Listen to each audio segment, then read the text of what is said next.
Guys, I'm MelissaLeigh-Ann. Today, let's talk about how much does it actually cost to publish a book.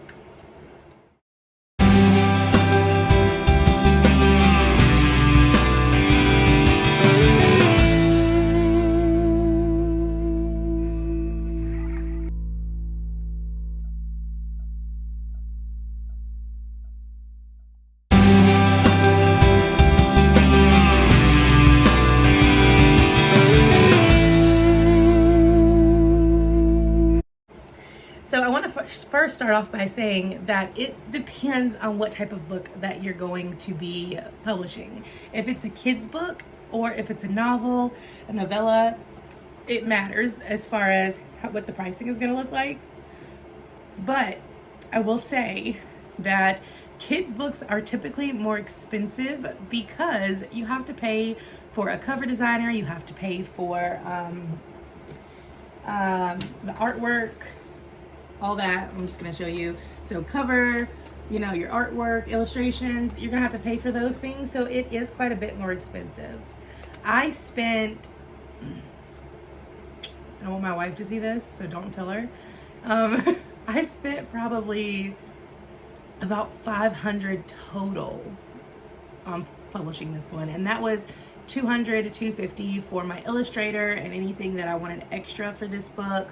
I did get, I just dropped him, but I got a little guy, ADHD. This guy right here, he's a little stuffy, but you can see him in some of my other videos as well. That was almost $150, but that was because it was a test collection. So if I want to go back and order a whole bunch of stuffed animals in bulk that are this guy, it's gonna be cheaper. But that was the very first one, so that's why it was that expensive. But formatting, I paid for that. It wasn't very much for that. I think it was about $50. I used a guy named Sohal on Fiverr. So he's really great. I've worked with him a few times. So it was a little bit more expensive to publish this one than it was to do the one that I just brought out, which is going to be available on January 19th. It's called ALIAS. It was actually, and give me a drum roll please, it was free to publish that one.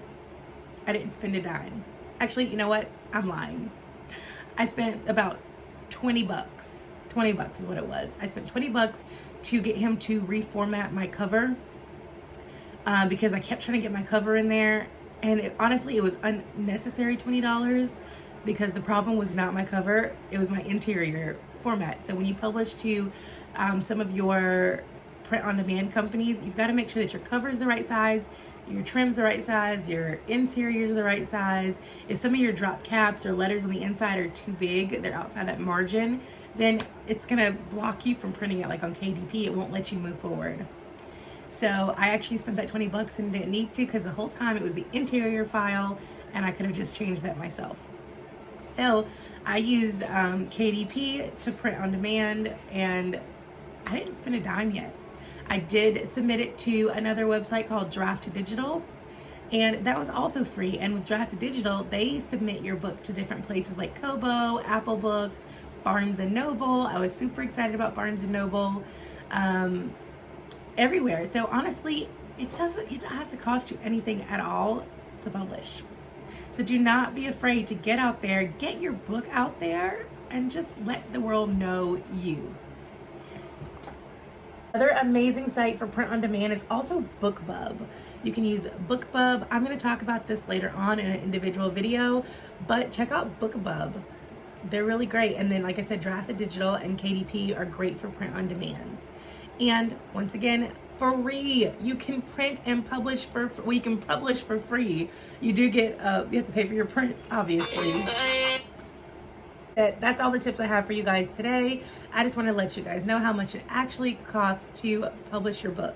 But like I said, you do get author copies, and those are greatly discounted. Like on KDP, my book that's coming out, ALIAS, is only, I think, $3.33 for me to get it author copies.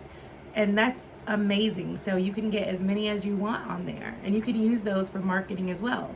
And I learned a nifty little trick that if you are going to be sending your books in the mail, they actually count as media mail, so they're actually a lot cheaper. And I learned that from one of my favorite authors, Bethany Atazadeh, and I will link her information below so you can go check out her page as well. All right, guys, that's it. As always, be good, don't be great. And no, that's not my new thing now. As always, be a bossypreneur if you're going to be a great authorpreneur.